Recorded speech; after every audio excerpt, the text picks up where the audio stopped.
जय माता दी दोस्तों, हर हर महादेव। स्वागत है आपका हमारी YouTube चैनल अभव्या वर्ल्ड में। सोमवार की व्रत कथा प्रारंभ होती है।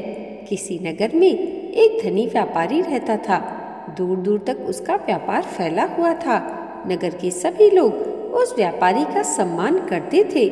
इतना सब कुछ संपन्न होने के बाद भी वह व्यापारी बहुत दुखी रहता था, क्योंकि उसके कोई संतान नहीं थी, जिस कारण अपनी मृत्यु के पश्चात व्यापार के उत्तराधिकारी की चिंता उसे हमेशा सताती रहती थी। पुत्र प्राप्ति की इच्छा से व्यापारी प्रत्येक सोमवार भगवान शिव की व्रत पूजा किया करता था और शाम के समय शिव मंदिर में जाकर शिव जी के सामने घी का दीपक जलाया करता था। उसकी भक्ति देखकर माँ पार्वती प्रसन्न हो गई और भगवान शिव से उस व्यापारी की मनोकामना पूर्ण करने का निवेदन किया। भगवान शिव बोले, इस संसार में सबको उसके कर्म के अनुसार फल की प्राप्ति होती है। जो प्राणी जैसा कर्म करते हैं उन्हें वैसा ही फल प्राप्त होता है। शिव जी द्वारा समझाने के बाद भी माता पार्वती नहीं मानी और उस व्यापारी की मनोकामना पूर्ति हेतु वे शिव जी से बार बार अनुरोध करती रहीं। अंत में माता के आग्रह को देखकर भगवान भोलेनाथ को उस व्यापारी को पुत्र प्राप्ति का वरदान देना ही पड़ा। वरदान देने के पश्चात भोलेनाथ माँ पार्वती से बोले, आपके आग्रह पर मैंने पुत्र प्राप्ति का वरदान तो दे दिया, परंतु इसका यह पुत्र 16 वर्ष से अधिक समय तक जीवित नहीं रहेगा। उसी रात भगवान शिव उस व्यापारी के स्वप्न में आए और उसे पुत्र प्राप्ति का वरदान दिया और उसके पुत्र के 16 वर्ष तक जीवित रहने की भी बात बताई।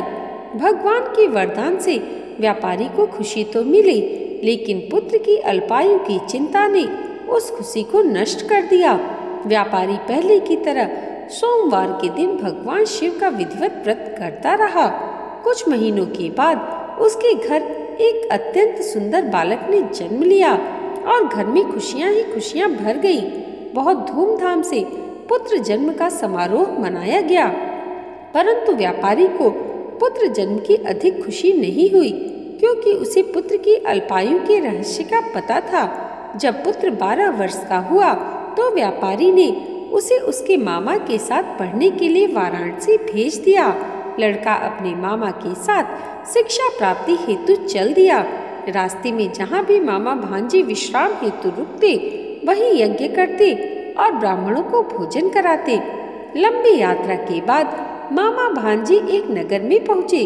उस दिन नगर के राजा की कन्या का विवाह था, जिस कारण पूरे नगर को सजाया गया था। निश्चित समय पर बारात आ गई, लेकिन वर का पिता अपने बेटे के एक आंख से काने होने के कारण बहुत ही चिंतित था। उसे भय था कि इस बात का पता चलने पर कहीं राजा विवाह से इनकार न कर दे, इससे उसकी बड़ी बदनामी होगी। जब वर के पिता ने व्यापारी के पुत्र को देखा तो उसके मस्तिष्क में एक विचार आया।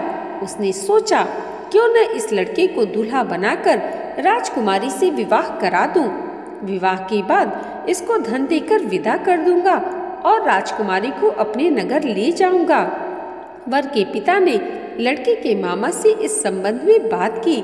मामा ने धन के लालच में वर के पिता की बात स्वीकार कर ली। लड़के को दूल्हे का वस्त्र पहनाकर राजकुमारी से विवाह कर दिया गया। राजा ने बहुत सा धन देकर राजकुमारी को विदा किया। शादी के बाद लड़का जब राजकुमारी को साथ ले लौट रहा था तो वह सच छिपा न सका और उसने राजकुमारी की ओढ़नी पर लिख दिया, राजकुमारी, तुम्हारा विवाह मेरे साथ हुआ था। मैं तो वाराणसी पढ़ने जा रहा हूँ और अब तुम्हें जिस नवयुवक की पत्नी बनना पड़ेगा वह काना है। जब राजकुमारी ने अपनी ओढ़नी पर लिखा हुआ पढ़ा तो उसने काने लड़के के साथ जाने से मना कर दिया। राजा को जब ये सब बातें पता लगी तो उसने राजकुमारी को महल में ही रख लिया। उधर लड़का अपने मामा के साथ वाराणसी पहुंच गया और गुरुकुल में पढ़ना शुरू कर दिया। जब उसकी आयु 16 वर्ष की हुई तो उसने यज्ञ किया। यज्ञ की समाप्ति पर ब्राह्मणों को भोजन कराया और खूब अन्न वस्त्र दान किए। रात को वह अपने शयन कक्ष में सो गया। शिव जी के वरदान के अनुसार शयनावस्था में ही उसके प्राण पखेरु उड़ गए। सूर्योदय पर मामा मृत भांजे को देखकर रोने पीटने लगा। आसपास के लोग भी एकत्र होकर दुख प्रकट करने लगे। लड़के के मामा के रोने विलाप करने के स्वर समीप से गुजरते हुए भगवान शिव और माता पार्वती ने भी सुने। माता पार्वती ने भगवान से कहा, प्राणनाथ, मुझे इसके रोने के स्वर सहन नहीं हो रहे हैं। आप इस व्यक्ति के कष्ट को अवश्य दूर करें। भगवान शिव ने माता पार्वती के साथ अदृश्य रूप में समीप जाकर देखा तो भोलेनाथ माता पार्वती से बोले, यह तो उसी व्यापारी का पुत्र है जिसे मैंने 16 वर्ष की आयु का वरदान दिया था। इसकी आयु पूरी हो गई है। माँ पार्वती ने फिर भगवान शिव से निवेदन कर उस बालक को जीवन देने का आग्रह किया। माता पार्वती के आग्रह पर भगवान शिव ने उस लड़के को जीवित होने का वरदान दिया और कुछ ही पलों में वह जीवित होकर उठ बैठा। शिक्षा समाप्त करके लड़का मामा के साथ अपने नगर को चल दिया। दोनों चलते हुए उसी नगर में पहुँचे जहाँ उसका विवाह हुआ था। उस नगर में भी यज्ञ का आयोजन किया। समीप से गुजरते हुए नगर के राजा ने यज्ञ का आयोजन देखा और उसने तुरंत ही लड़के और उसके मामा को पहचान लिया।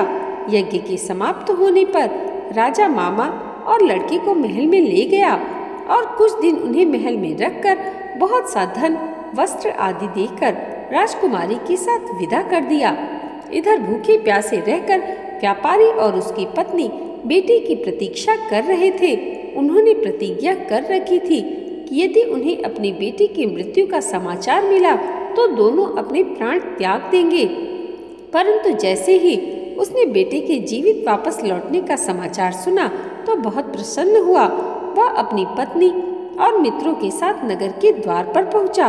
अपने बेटे के विवाह का समाचार सुनकर पुत्र वधू राजकुमारी को देखकर उसकी खुशी का ठिकाना न रहा।